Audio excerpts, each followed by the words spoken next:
My name is Vanessa Colburn, and the only reason their espresso machine ever worked, their lights ever stayed on, or their toilets didn't flood the whole second floor every damn week was because of me.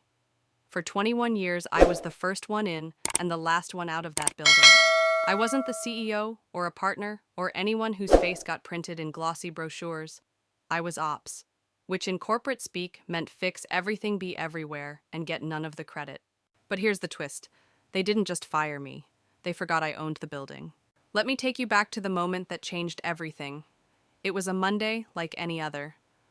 I'd just finished unclogging the break room sink. Someone thought rice could go down the garbage disposal again, and I was wiping my hands when the calendar pinged, "Quick sync, HR." No subject, no context, just a meeting dropped on my day like a dead fish. Now, if you've worked in a corporate office long enough, you know exactly what that means. Quick sync is HR speak for we're about to screw you and hope you smile through it. I wore my usual gray cardigan that day, the one with the coffee stain shaped like Wyoming, and the hole at the elbow from that surprise baby shower turned divorce drama in 2013. That sweater had seen floods, pest infestations, 3 CEOs, and a rat nest in the server room. That cardigan was my armor. When I walked into the conference room, Haley from HR was already seated. Fresh, blowout, perfect beige heels and that kind of fake smile people reserve for funerals and office birthdays. Next to her was a man I didn't recognize, some slick-suited guy with a legal pad and an allergy to eye contact. "Vanessa, thank you for coming," she chirped. "We're restructuring." There it was, the bomb wrapped in a gift bag. I didn't blink. I didn't even lean back. I just looked at her and said, "So what's my severance and what title are you misspelling this time?" They slid a folder across the table. It called me Vanessa Coleman, not Colburn, 21 years, and they still didn't know my damn name. I placed my ID badge on the table. Then one by one I pulled out 11 keys each, labeled in my handwriting from 2002. I looked Haley in the eye and asked, "Are you sure you want these?" She gave me a tight-lipped HR smile and said, "It's not personal." I stood up, looked around the room I'd cleaned vomit out of after the Christmas party in '08, and whispered, "You just fired the person who knows which breaker shorts when someone microwaves fish." And I walked out. No one followed me. No one said thank you. No one realized what they'd just done. But as I stepped into the sunlight outside, I remembered something they didn't. Something they never knew. 21 years ago, back when this company was 3 guys and a broken fax machine, no landlord would give them a lease. So I did. I signed it in my name, just to help. "Just until we get on our feet," they said. They never changed it, never updated the paperwork, never took me off. And now they just fired the legal tenant. So I walked to my car, hands shaking, heart racing, not from grief, but from the rising fire in my chest that whispered, "Let them feel what it's like to be forgotten," then reminded, "If you've ever been the one holding everything together while everyone else looks past you, take a breath, hit that like button, and stick with me. This story, it's just getting started." The truth is, I didn't wake up one day bitter. I didn't plan revenge. I planned printer repairs, HVAC maintenance, and backflow valve inspections. I was the woman who knew when the pipes would whine before a thunderstorm, which thermostat needed a slap and a prayer, and exactly what kind of smell meant someone had left raw tuna in the mini fridge over the weekend. I was never on the org chart, not really. They called me facilities manager, then office ops, then workplace experience lead.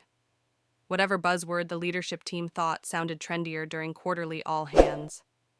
But what I actually was the glue, the duct tape, the background hum that kept their $1 million startup dreams functioning like a real building instead of collapsing into chaos. No one ever said it out loud, but I knew.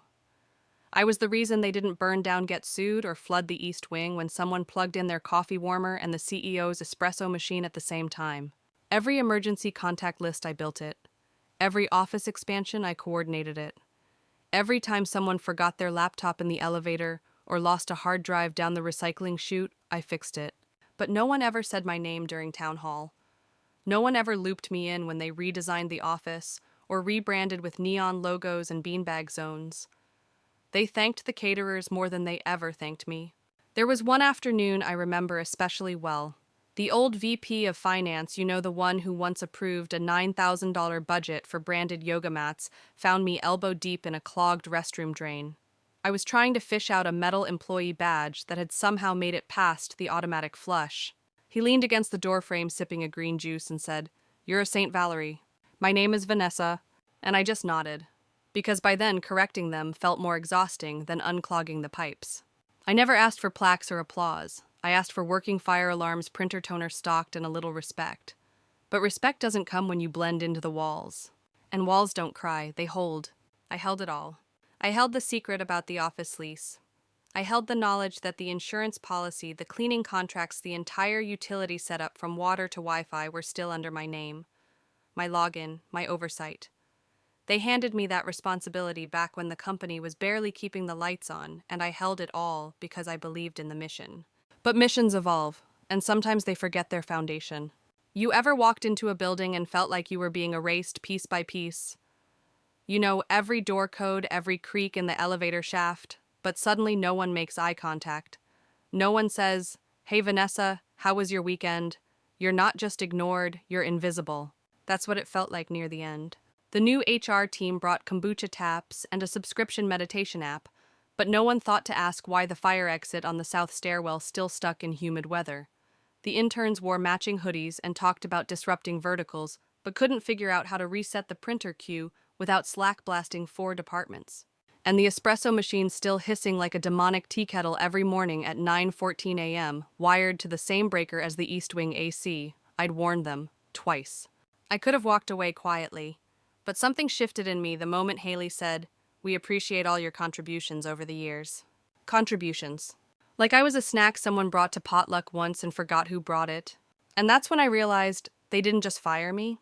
They fired a woman who still held the master keys, literally and legally. They thought they'd deleted me, but they had no idea I was the operating system they were still running on. So I went home, sat down, opened the lease binder, and I didn't cry. I planned. Because when they decided I wasn't worth remembering, that's the exact moment I remembered everything. And if you've ever felt like the invisible engine behind someone else's success, but no one saw you, stick with me. It's time they did. Tuesday morning rolled in like fog over a battlefield. I didn't hit snooze, I didn't mope. I made coffee in silence, stood barefoot in my kitchen, and stared at the manila folder I'd pulled from the back of my hallway closet the night before. It was labeled in Sharpie lease, 2002, Vanessa only. Hot pink, unmistakable. It had survived 3 house moves, 2 relationships, and 1 kitchen fire. I'd never needed to open it until now. The day before, I had walked out of that glass-walled HR ambush with my dignity barely intact and 11 labeled keys in my palm. But my leverage, oh, that was still locked in that folder. Let me take you back. 21 years ago, I was the only one in that company with decent credit and no defaulted student loans. They were just a ragtag trio with big dreams, a broken fax machine, and not a dime to their name. The CEO back then, just Randy with a ponytail, begged me over diner coffee at 1 a.m. "Just co-sign the lease, Vanessa. Please. My wife says I can't keep running this thing out of the garage." I didn't co-sign, I signed the whole damn thing. For the company, for the dream, because back then they needed me, and now they thought I was disposable. So after pouring my coffee into a cracked mug that said, "World's okayest admin," I sat at my kitchen table, took a deep breath, and opened the folder. Inside were every lease renewal, every amendment, every invoice for HVAC upgrades, pest control carpet installation, and that ridiculous lobby rug I bought in 2007 before we could even afford a receptionist. Also in the folder, 3 crumpled Post-it notes from Randy's kid back when the office was above a Thai takeout and we all shared a bathroom. One doodle looked like a dragon, the second a flying burrito. I kept them. I kept everything. I flipped to page 12, clause 9b. Renewal of lease term shall require written notice from lessee no later than 30 days prior to expiration. I blinked, checked the expiration date. August 1st. Checked the calendar on my fridge. It was August 3rd. They missed it. 2 days late, no legal notice, no call, no warning, and that meant the lease was mine. I didn't smile. Not right away. Not the kind of smile people think you make when you get revenge. It was slower, colder, like watching the sun come up on the day you know something big is about to happen, and no one else does yet. I picked up my phone and called Lenny. Lenny was my old neighbor's son. He mowed my lawn for $5 back when he was 12 and allergic to cut grass.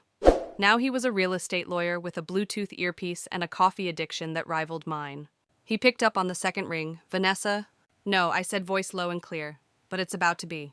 There was a pause, then a chuckle, the lease. They didn't renew. I checked. We're 2 days past. He gave a low whistle. Do they know? I took a sip of coffee and finally smiled. They will. You see, they thought I was a glorified maintenance worker with a folder full of Windex receipts. They didn't know I held the original lease. They didn't know all their utilities still ran through the business account I opened in 2005. They didn't know their espresso machine and their server room were plugged into my legacy. They didn't know they were squatters in a building I legally controlled. I could have warned them. I could have sent an email. But then I remembered something. If the roles were reversed, they wouldn't have said a word. They would have replaced me with someone younger, cheaper, and just tech-savvy enough to screw up the thermostat. So I closed the folder, and for the first time in 21 years, I decided not to fix their mess. If you've ever held something together while everyone else took credit, and then had them toss you aside like you were nothing, stay with me, because I was done being quiet. And I was about to remind them who really held the keys. I didn't go to bed that night thinking about revenge. I thought about insulation, about which vent still hissed in the conference room when the heat kicked in too fast, about the weird gurgle the janitor's sink made on rainy days. 21 years of knowledge doesn't shut off just because you've been told your services are no longer aligned with strategic objectives. But by sunrise, the emotional fog had cleared. I brewed a fresh pot of black coffee, no oat milk, no foam, no nonsense. I slipped on my worn sneakers and grabbed the pink folder. The sun hadn't even risen above the rooftops when I pulled into the parking garage.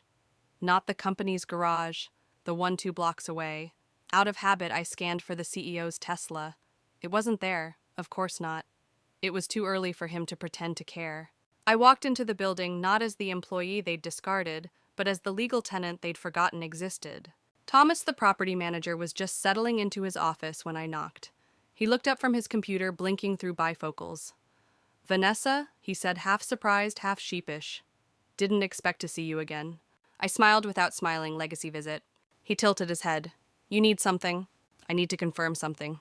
I placed the lease packet in front of him. Original lease amendments, sticky notes, doodles from a 6-year-old, all pristine. He started flipping through it, brows knitting together as he read. "Clause 9b, I said. No renewal notice submitted by July 1st. Am I right?" He tapped a few keys on his keyboard. The ancient system beeped in response. Then he nodded. Nothing official from the company. I assumed they were going month to month. I gave a soft laugh. That's cute, but no.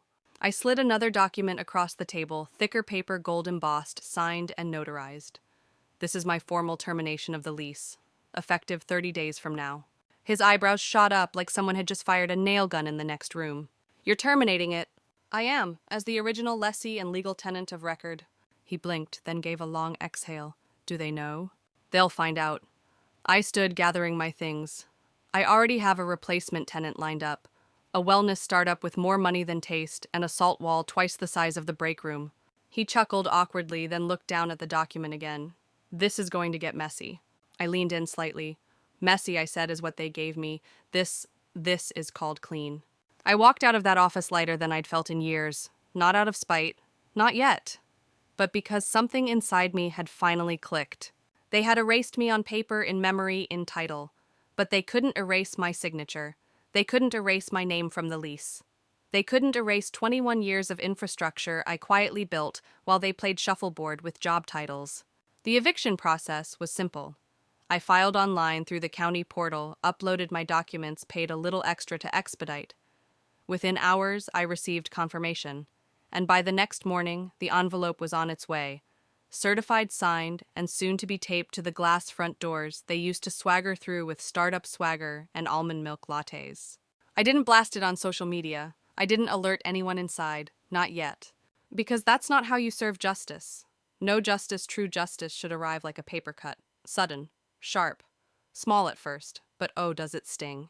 And if you've ever been overlooked, spoken over, or pushed aside by people who don't know half of what you carry, know this: sometimes the quietest people hold the loudest power. Sometimes the person they dismiss is the one who holds the deed. If that ever felt like you, let me pour you a refill. The silence they left behind, I was about to make it deafening. The official envelope was already in the mail when HR emailed me. Subject: request for confirmation of returned company property. Polite, sanitized, cowardly. "Dear Vanessa, we hope you're doing well. Please confirm you have returned all company assets, including keys, badges, documentation, and any digital or physical property belonging to the company. Best, Haley. It was the kind of message you send when you want to seem organized, but know deep down you've made a colossal mistake. I didn't hesitate. I clicked, reply all. Because if there's one thing Haley loved more than passive-aggressive policy memos, it was CCing half the leadership team on things that made her look productive. My message was simple. Yes, including the ones you forgot I had. Send. The next morning I woke up early. There was a new kind of calm in my body. Not rage, not even smugness, just clarity. I brewed my coffee, walked barefoot to the sunroom, and watered the peace lily I'd neglected all week. I held a second envelope in my other hand, this one stamped and signed by the county notice of lease termination and demand to vacate premises. Plaintiff Vanessa Elaine Colburn, defendant, current occupant, suite 403, 405, and 410. There it was. My name in bold at the top. It looked surreal. Like reading your own obituary in the paper, but instead of death, it was rebirth. A rebirth in flannel pajamas and fuzzy socks, but rebirth nonetheless. Across town, a temp receptionist named Amber, God bless her. She was new, received the very same envelope around 9:12 a.m. That day she was wearing a name tag with sparkly pen and probably assumed it was a vendor invoice or spam from building services. She tossed it in the recycling bin between a box of expired granola bars and a broken laminator. Meanwhile, on the second floor, the leadership team was too busy preparing for an innovation sprint to notice the fuse was burning. I would later see their internal presentation on LinkedIn, something about disrupting operational verticals. There was a stock photo of a woman laughing while pointing at a whiteboard. Classic. No one was looking at the front door. No one noticed the clock ticking. But Dan did. Dan from facilities had texted me at 9:44 a.m. Hey, something's off around here. Got a court notice up front, but no one's saying anything. Feels weird. Dan was the only person in that place who ever treated me like I mattered. He once spent 3 hours with me tracking down a leak in the ceiling that turned out to be a possum corpse wedged in the vent. Dan never called me by the wrong name. I wanted to say I'm fine, but that wasn't the truth anymore. So I texted him back, I'm more than okay, Dan. I'm finally being seen. That moment right there, that was my turning point. You see, it wasn't about payback. It wasn't about making a scene or going viral or throwing anyone under the bus. It was about dignity, about reclaiming something I didn't even realize I had let them take. For 2 decades, I had been the woman behind the curtain, the ghost in the system, the reason their systems worked, their doors opened, and their Friday happy hours didn't get shut down by a sewage backup. And for 2 decades, they never once asked what happened if I walked away. Now they were going to find out. If you've ever reached that moment where silence turns into action and quiet strength becomes the loudest statement you've ever made, then you already know what I felt when I dropped that second envelope in the mail. And if you've ever had to hold your voice in while carrying someone else's world, leave a comment below, because I see you, and we're not invisible anymore. By Friday afternoon, the envelope had done its job, officially, legally, irrevocably. A fluorescent orange eviction notice had been taped to the glass door of the CEO's corner office, laminated, zip-tied, signed and sealed by the county marshal. It didn't arrive with fanfare. There was no announcement over the intercom, no HR alert marked urgent. It just appeared, like a bright, unignorable bruise on the polished face of denial. Haley, of course, found it first. She strolled in like she always did. Almond milk latte in one hand, phone in the other, heels tapping like applause meant just for her. She paused by the receptionist's desk, flashed her morning smile, and asked any messages. Amber blinked, something weird on the CEO's door. Haley rolled her eyes, probably assumed it was another passive-aggressive IT note. Last week, someone had taped a Danny DeVito meme under the thermostat because someone cranked it up to 82 degrees. Typical startup antics. But when she really saw it, her jaw unhinged like a python mid-feast. She fumbled for her phone, fingers trembling as if the oat milk had been swapped with gasoline. She tried to peel the notice off the door, but it wouldn't budge. It clung to the glass like karma. By 8:30 a.m., the CEO arrived, Bluetooth blinking, Starbucks in hand, probably thinking he was walking into another Crush the Quarter meeting. Instead, he found Haley pacing like a zoo animal, the marketing team whispering like school kids, and a legal document zip-tied to his future. He yanked it off, read it once, then again. His expression didn't shift. That was always his thing, stoicism. But I knew that look. That was the face of a man trying to pretend he hadn't just stepped into an elevator shaft labeled consequences. At 9:02, his phone rang. It was Thomas, the property manager. Mr. Altman, Thomas said in his most corporate tone. This is to confirm enforcement of lease termination. We were notified via certified mail and email over 2 weeks ago. No response was received. We assumed your silence was intentional. Altman barked into the receiver. Intentional. Thomas, God bless him, didn't even flinch. Sir, no one ignores a 30-day legal notice unless they mean to. That line that went down in office legend. By 9:10, panic took root. Executives trickled in reading the neon orange truth with expressions ranging from disbelief to sheer dread. HR pulled together an emergency meeting in the all-glass conference room, ironic really considering they were trying to hide. They closed the blinds halfway only to realize they didn't reach the bottom of the glass. The entire floor watched their unraveling like it was the final season of a bad reality show. And someone somewhere finally asked the only question that mattered. Who filed this? Haley opened her laptop, pulled up the scanned court documents they'd ignored 2 weeks earlier. And there in bold times, New Roman plain as daylight, it read, Plaintiff Vanessa Elaine Colburn. She whispered it, Vanessa. Dan, my quiet, observant friend from facilities, stood in the break room and said loud enough for everyone to hear, Told you something felt weird. Meanwhile, I was home, peace lily watered, cat in my lap, cup of tea steeping beside me like it had waited 21 years for this moment. My phone buzzed like a beehive. First, a message from Lenny, my lawyer. It's done. They called building security. Marshall's on standby. You're a legend. Then Dan. They look like ants in a microwave. I'm proud of you. Then came the blog post. Local business news. Headline. Downtown tech firm evicted amid lease dispute. Sources suggest internal mismanagement. They didn't name me, of course. But the comment section filled in the blanks. Someone uploaded a blurry photo of the eviction notice. Another replied, Wasn't their office manager there like 20 years? A third chimed in, Bet she knew where all the bodies were buried. I smiled not from malice, from validation. Because for 21 years I was background noise, unseen, underpaid, overused. And now they saw me. If you've ever wished someone would finally notice the quiet power you carry, the kind that doesn't need applause, only truth, stay with me. The reckoning was just getting warmed up.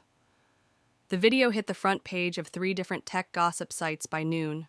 A grainy phone clip taken from behind a glass panel captured the exact moment the CEO Altman, still in his tan suit with sweat stains under both arms, lost control. He'd been pacing the corridor outside his office when a folding chair flew from his grip, bounced off the side of a rented U-Haul, and clanged into the pavement like a warning bell. Someone posted the clip with the caption, When your office karma hits harder than your IPO plans. The comment section was brutal. Leadership under pressure, armchair toss. Did they evict him or just unplug his ego? My guy out here thinking zoning laws bend to passion. I didn't watch it on loop. I didn't need to. I could hear the tone of desperation from the few seconds I did allow myself to witness. The same tone I'd heard in his voice 2 nights earlier when he called me at 7:42 p.m., midway through my alphabetized spice rack reorganization. The screen had lit up Nathan Altman, CEO. I let it ring, once, twice, 3 times, picked up on the 4th. Calm. Vanessa speaking. He didn't even waste time. What the hell is going on? You can't do this. His voice cracked like a teenage boy caught sneaking beer. I placed him on speaker, poured myself a glass of sangria, and leaned against the kitchen counter like I was about to watch my favorite drama unfold, because really I was. I absolutely can, I said, quiet as snowfall. And I did. He stammered, You're evicting an entire company. Do you have any idea what this looks like? The board's freaking out. Investors are circling like vultures. I cut him off gently. Nathan, let me stop you right there. There was a beat of silence. You fired the person who held the keys, I continued. The one who knew where the fuses tripped when the power bills were due, who signed the lease. He tried to interrupt, we assumed. And that's the problem, I said, voice firm. You assumed everything. About me, about the building, about what I was worth. Another silence, deeper this time, not fear realization. Then, attempting one final pivot, he said, You blindsided us. I exhaled. No, Nathan. I responded to being blindsided. The difference is, I came prepared. I opened my laptop, drafted a final email to CEO CC Legala HRE, and just for flavor. Dan's subject company property, as requested. Attached the original lease, all renewal amendments, zoning violations they never disclosed, and the subletting clause they'd violated with their crypto side hustle consultant. "I'm sending you everything now," I said, and clicked send, while he was still breathing heavily into the receiver. He tried one last plea. "This doesn't have to come back on you. The board." "They'll do what they always do," I replied. "Protect themselves. Maybe toss you to the wolves if they're hungry enough. But they won't call me. Because I have the paperwork. And Bloom Pulse has already wired the first 2 months' rent." That shut him up. "And just so we're clear," I added, "I didn't sell your company out. I just stopped carrying it." The line stayed open for a few seconds more, then disconnected. No threats, no screaming, just silence. And silence, I've learned, is where real power lives.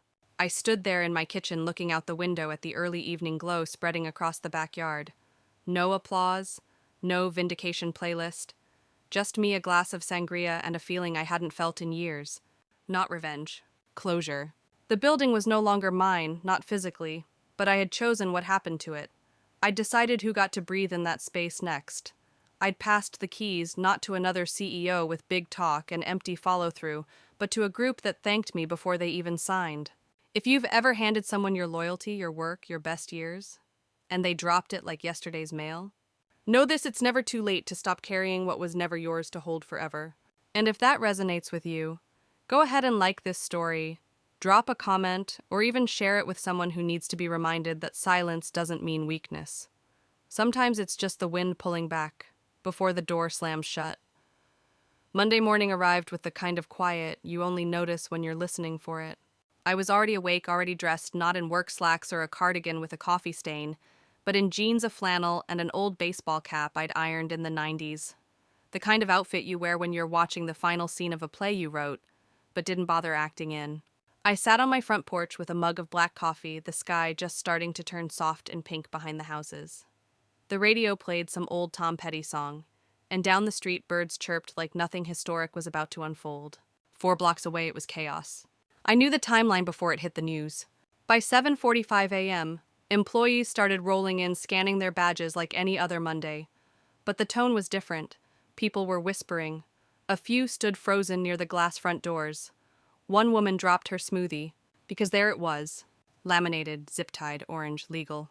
Notice to vacate, 48 hours. Failure to renew lease, illegal subletting. Haley showed up at 8:03 sharp. She looked like she was auditioning for a corporate yoga catalog: beige blazer, beige pumps, beige expression. She paused when she saw the paper taped to the door. Paused, then blinked again, then reached into her bag like she might have a legal miracle tucked between her laptop and a pack of almonds. She didn't. She called building security, tried peeling off the notice, but it held fast like judgment. By 8:30, Altman arrived, red-faced, unshaven, his Bluetooth still blinking like it believed in him. He stepped into the lobby like a man who still thought he could control the narrative. But what greeted him was not a morning stand-up or an investor call. It was the building itself saying, "You don't belong here anymore." He stormed up to the notice, tore it off, skimmed it, and looked around as if reality was something he could yell into submission. It was too late. By 9:10 a.m., HR had convened an urgent internal review, which was code for "What the hell just happened?" They huddled inside the all-glass conference room, the one where they once planned team-building exercises and mandatory positivity workshops. Ironically, they tried closing the blinds, but they didn't reach the bottom. Everyone on the floor saw them scrambling like ants on a frying pan. People recorded it. Someone live-streamed it. And someone else updated the internal Slack channel with the message, "New company mantra, don't fire the person holding the lease." Back at home, I watered my peace lily. My phone buzzed again. It was Dan. "Vanessa, I think you broke the building. Marketing's trying to organize boxes with tiers." I smirked. Then came Lenny. "We're 36 hours into the eviction countdown. Sheriff's Department notified. You're a case study in silent power." And then came the message I didn't expect, one that made me pause longer than any of the others. It was a basket, not a text. Wrapped in cellophane. Delivered by courier. Inside organic fruit lavender tea, a candle labeled "Burnout Recovery," and a handwritten note. "Vanessa, thanks for the space and the story. We'll take good care of it. The Bloom Pulse team." I laughed. Not the kind of laugh you let out when someone trips. The kind that bubbles up from deep inside. The kind that says, "You're finally breathing." I placed the basket on the counter and walked down the hallway. On the wall between my family photos and the framed certificate from when I fixed the HVAC solo during the blizzard of 2009, there was a small brass hook. I reached into my drawer and pulled out a single object. The key? The first one. Brass, slightly worn, still labeled in my handwriting. The one I used to open the front door of the office every morning at 6:52 a.m. for 2 decades. I hung it on the hook, not because it opened anything now, but because once it opened everything. And now, it closed the chapter. If you've ever walked away from something that didn't see your worth, only to realize the whole time you were the one holding the door, then you know exactly what that key meant, and exactly why I smiled when I let it go. Hoy ChatGPT. The next 48 hours felt like watching a high-rise collapse in slow motion, except no one outside the company really noticed. And no one inside wanted to admit the building was falling until the debris was already brushing their knees. I didn't need to be there to feel it.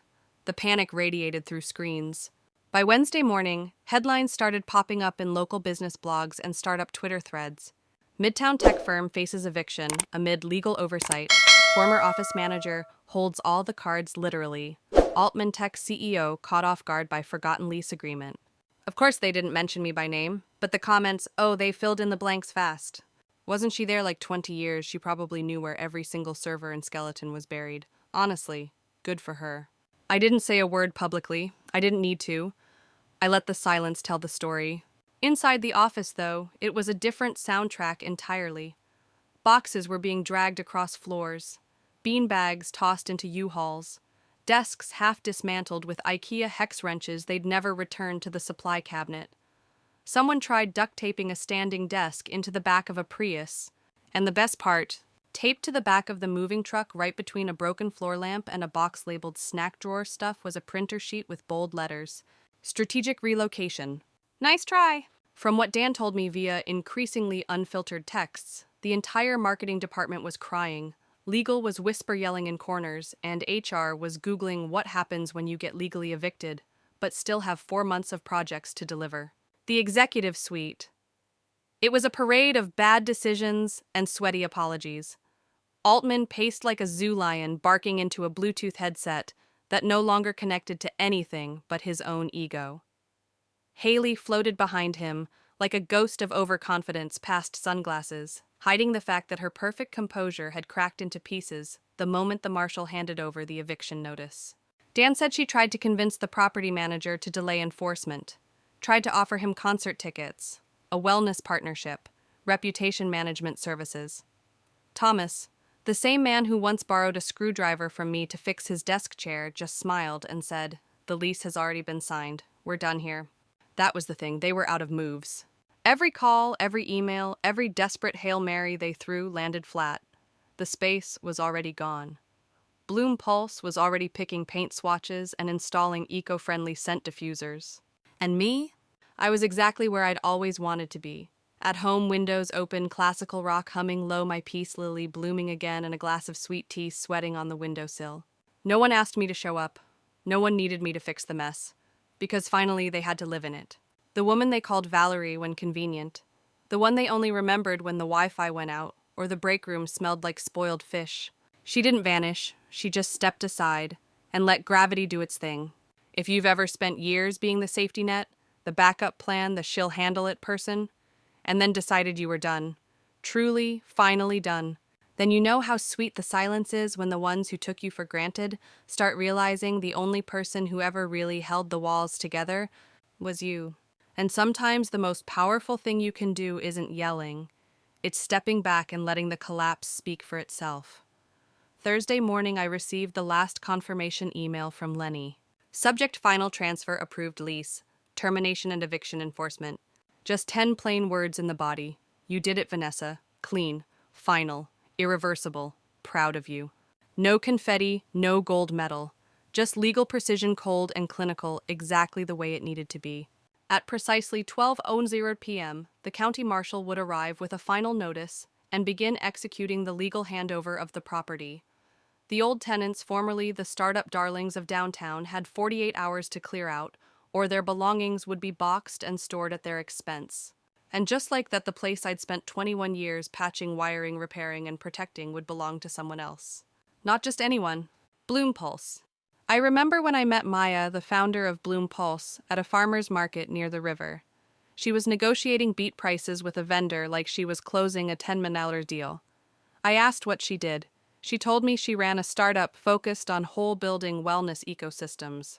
Sounded like branding nonsense. But the way she looked me in the eye and said, "We believe spaces should heal people, not burn them out," I believed her.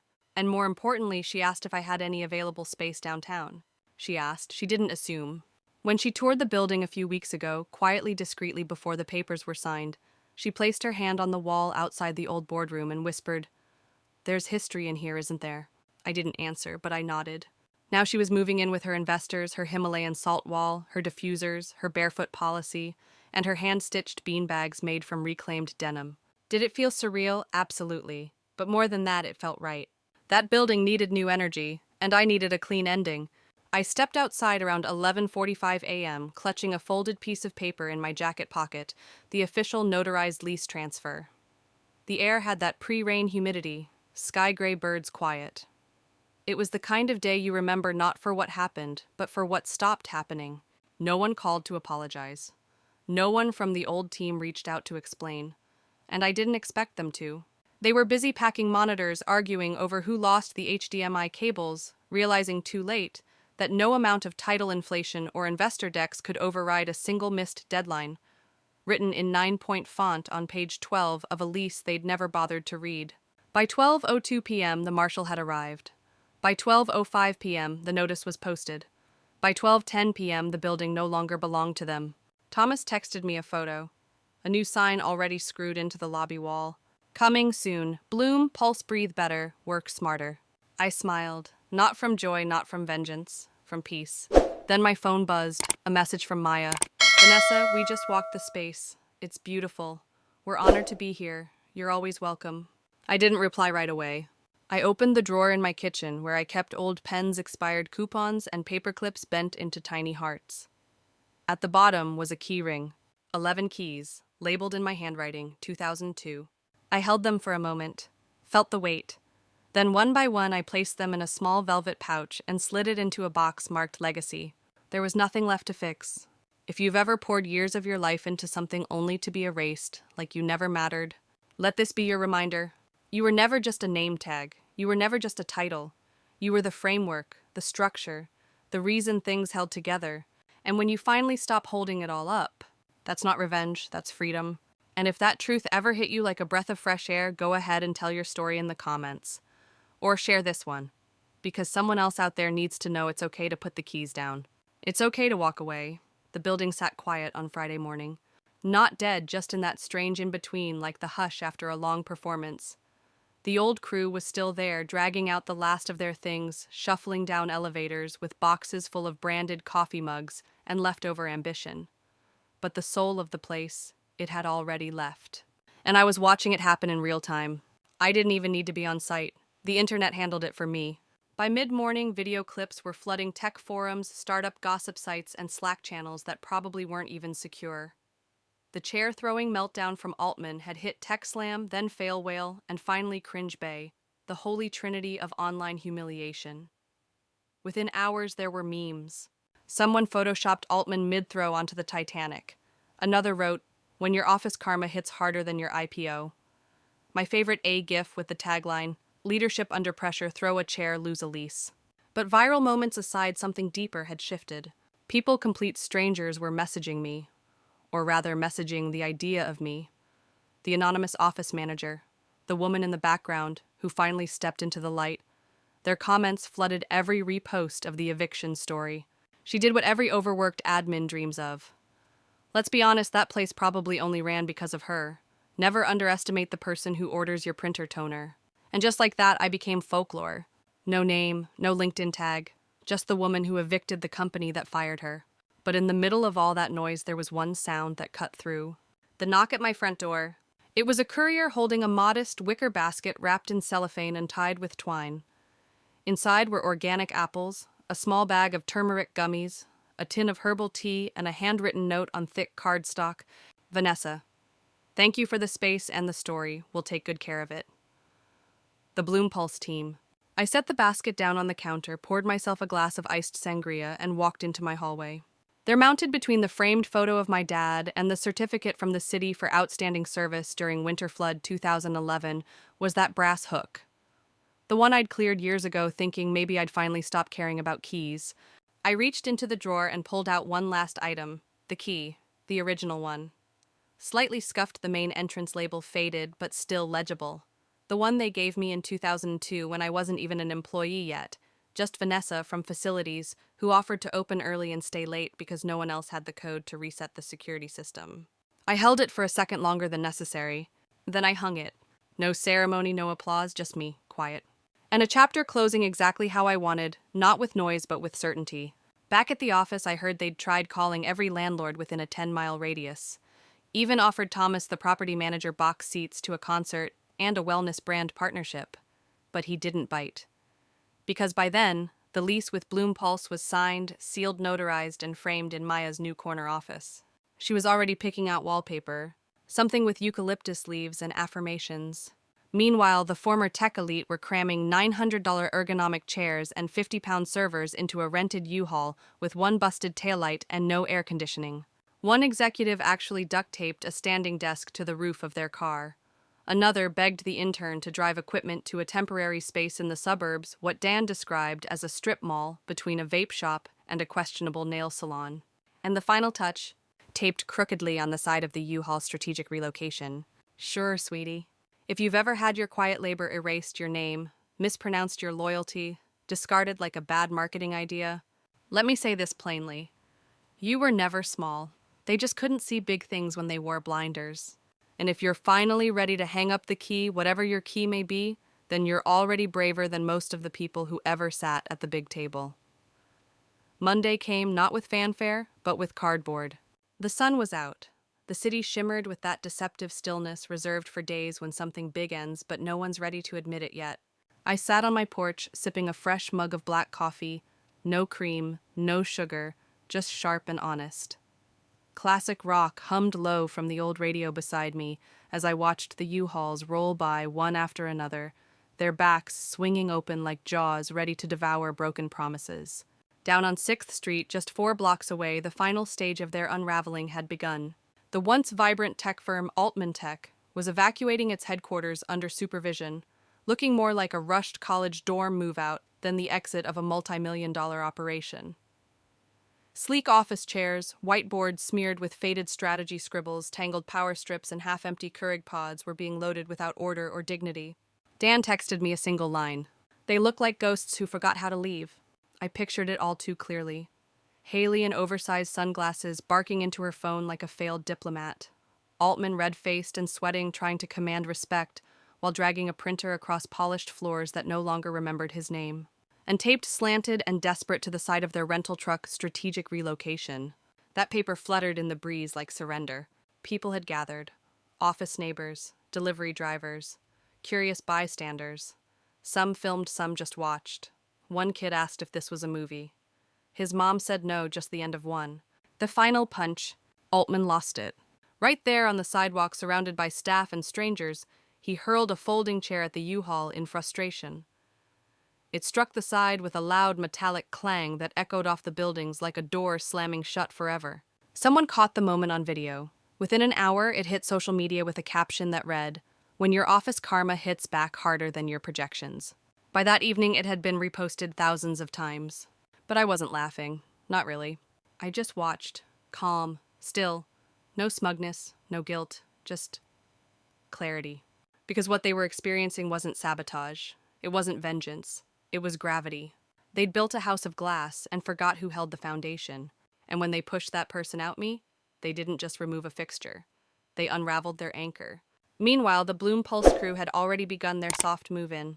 Across town, Maya and her team were setting up with quiet joy, placing diffuser stations, taping up color-coded layout plans, discussing communal zones and natural lighting. I received a text from her. "Vanessa, the space feels incredible. Can we take you out to lunch next week, our treat?" I replied simply, "Glad it found good hands." Later that day, I opened the file folder labeled Closure, just to check that every document was in place. Not for legal reasons, for me, for ritual. There it all was, the original lease, all 7 amendments, the termination paperwork, the signed transfer to Bloom Pulse, a photo of the key I'd hung on my wall, and a copy of the eviction notice. I added one last thing to the folder, a printed screenshot of the eviction meme with the chair mid-air. Not to gloat, to remember.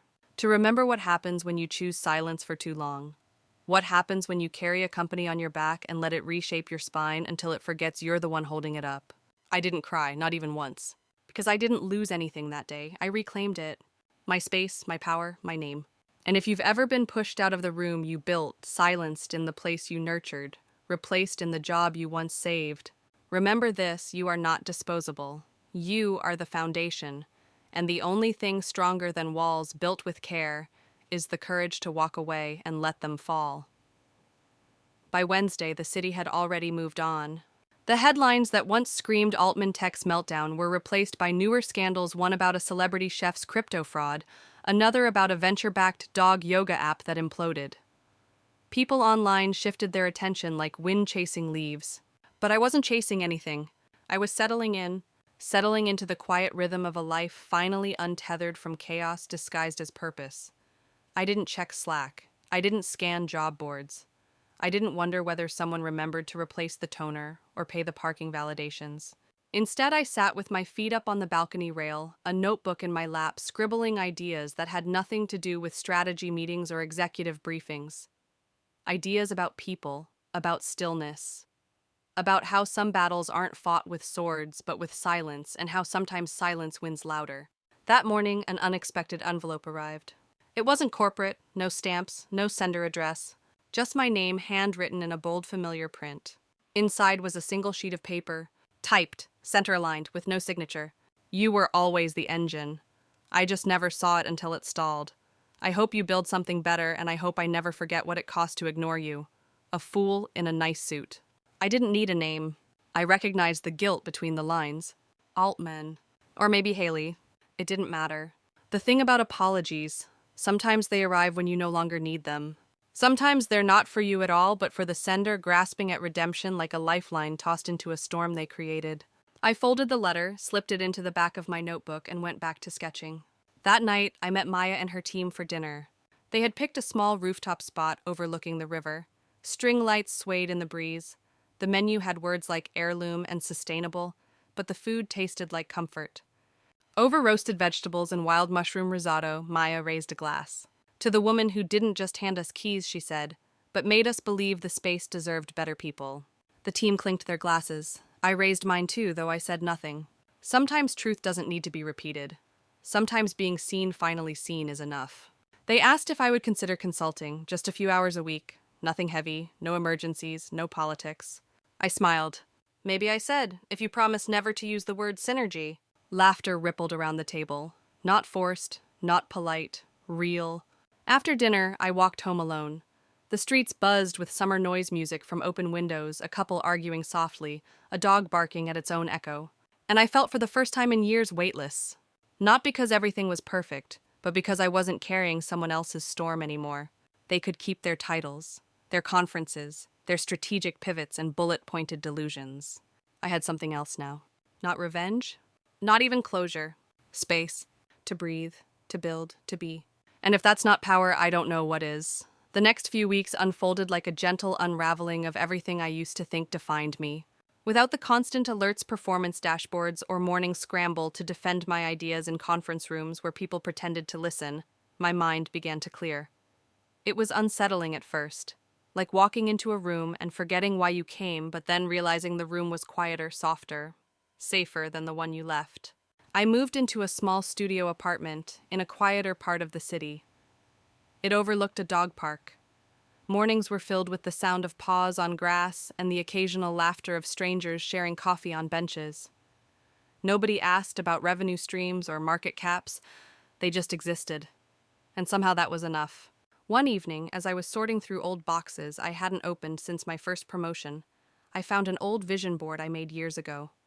It was filled with pictures of office spaces, charts, quotes about ambition, and even a cutout of Forbes's 30 Under 30 headline. I laughed. Not because it was silly, but because it reminded me of how earnestly I believed success had to look a certain way. That night, I burned it. Not out of bitterness, but as a quiet ritual, a release. Watching those glossy aspirations curl into ash felt like shedding a skin that no longer fit. I started writing again, not emails, not reports, but stories. Short ones at first, then essays. I posted one anonymously online about leadership and dignity disguised as fiction. Within a few days, it went semi-viral. People resonated with the rawness, the betrayal, the lesson, the quiet defiance. They didn't know it was me. And I liked it that way. Then something unexpected happened. One morning, Maya forwarded me an email. It was from a woman named Rita, the new director who replaced Altman. She had read the anonymous essay and recognized some of the story.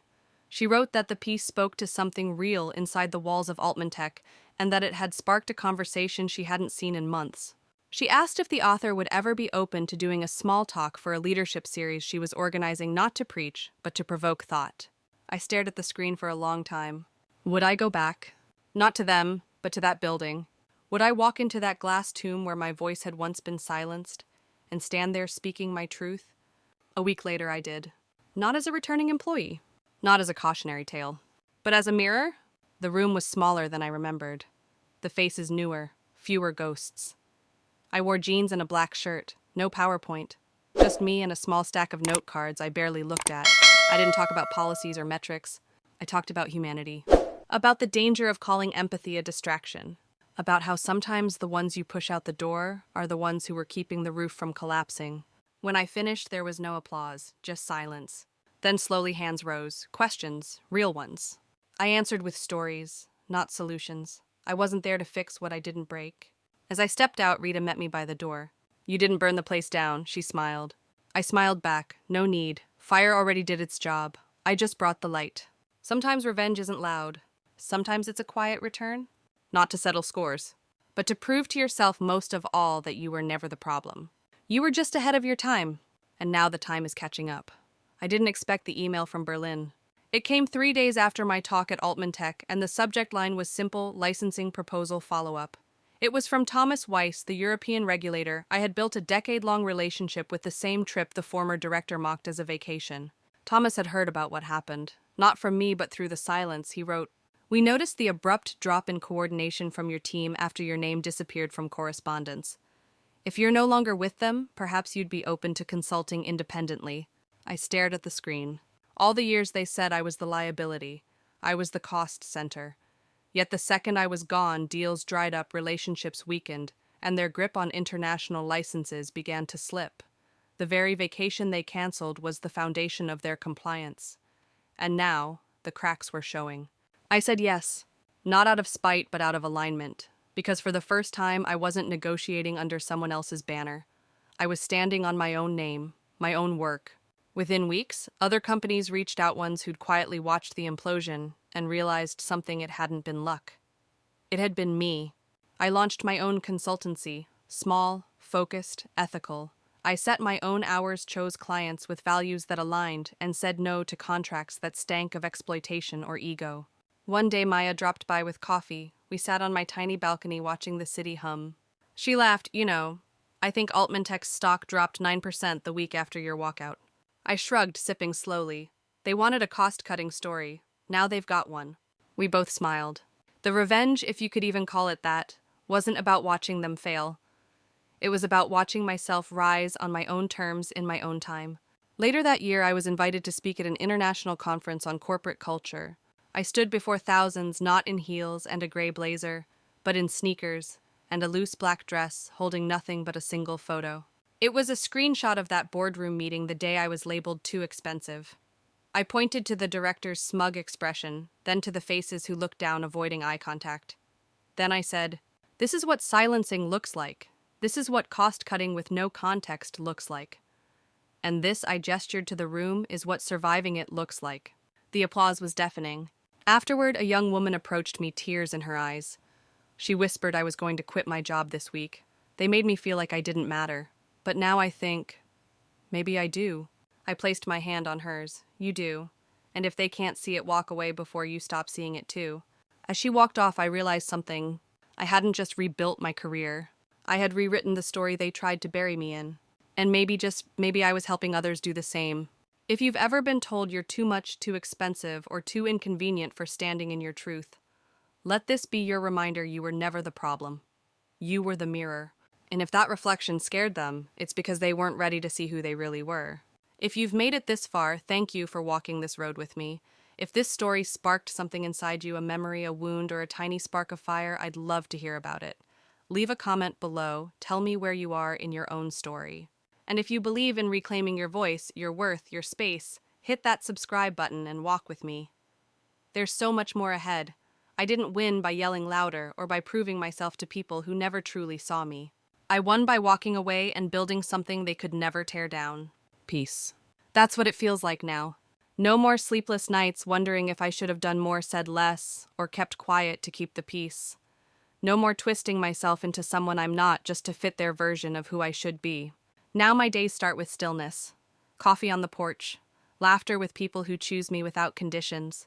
Quiet moments where I no longer flinch when the phone rings, no longer brace for guilt, dressed as love. I've learned that freedom doesn't always come wrapped in victory. Sometimes it comes in solitude, in clarity, in knowing you never needed their permission to matter. And maybe, just maybe, all the pain they put me through was life's way of pushing me home to myself. So if you're still in the middle of the storm, if you're watching this with tears in your eyes and your heart in knots, I want you to hear me. You're not crazy, you're not dramatic, you're not too much. You are simply waking up. And when you finally choose yourself not to hurt them but to heal you, that's when everything changes. If you believe in the quiet courage it takes to walk away from what breaks you and toward what frees you, then this is your space. Hit that subscribe button, share your story in the comments, and together let's keep rewriting what strength really looks like.